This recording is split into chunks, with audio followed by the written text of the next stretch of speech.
गुन्हेगारी जगताचा जो घेतो वेध तोच खरा गुन्हे शोध। शासकीय कार्यालयात व्हिडिओ शूटिंग करण्याचे अधिकार कायदेशीर आहेत। नमस्कार, मी मीनाक्षी घोडके। शासकीय कार्यालय म्हणजे सार्वजनिक प्राधिकरणे ही प्रतिबंधित क्षेत्र नसून पब्लिक प्लेस आहेत। त्यामुळे कुणी या ठिकाणी व्हिडिओ शूटिंग करू शकतो असे बॉम्बे हायकोर्टाच्या आदेशानुसार स्पष्ट झाले आहे। तसेच शासकीय कार्यालयामध्ये शूटिंग करण्याचे अधिकार लोकांना दिलेले आहेत आणि याचा योग्य वापर करून न्याय मिळवणे आवश्यक आहे।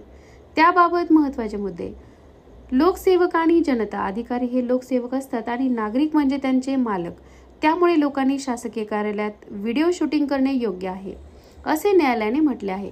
शूटिंग रोखण्याचे अधिकार अनेक वेळा अधिकारी, विशेषतः महिला लोकसेवक, विनापरवानगी शूटिंग केल्याबद्दल कारवाईचा दम देतात, परंतु त्यासाठी त्यांनी शासकीय कार्यालयात हे प्रतिबंधित क्षेत्र असल्याचे प्रमाण पुरावे दाखवणे आवश्यक आहे। मुंबई उच्च न्यायालयाचे आदेश: सात्विक बांगरे विरुद्ध महाराष्ट्र शासन। शासकीय कार्यालयात विनापरवानगी शूटिंग केल्याबद्दल FIR दाखल झाली होती, मात्र न्यायालयाने स्पष्ट केले की संबंधित कार्यालय प्रतिबंधित क्षेत्र नसल्याने FIR अमान्य ठरते। रवींद्र शीतलराव उपाध्याय विरुद्ध महाराष्ट्र शासन। पोलीस स्टेशन व इतर शासकीय कार्यालय सार्वजनिक ठिकाणी असल्यामुळे तिथे व्हिडिओ शूटिंग करण्याची बंदी नाही।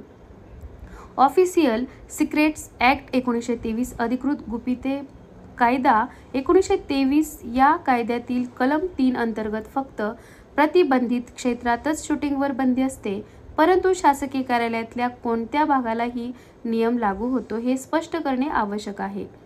लोकसेवकाशी संवाद साधताना लोकसेवकांनी लिंगभेद करता येत नाही, त्यांना आपली जबाबदारी पार पाडणे आवश्यक आहे।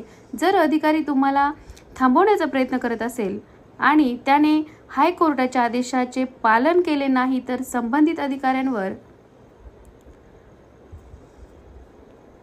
कॉन्टेम्प्ट ऑफ कोर्ट, न्यायालयाचा अवमान केला म्हणून कारवाई होऊ शकते।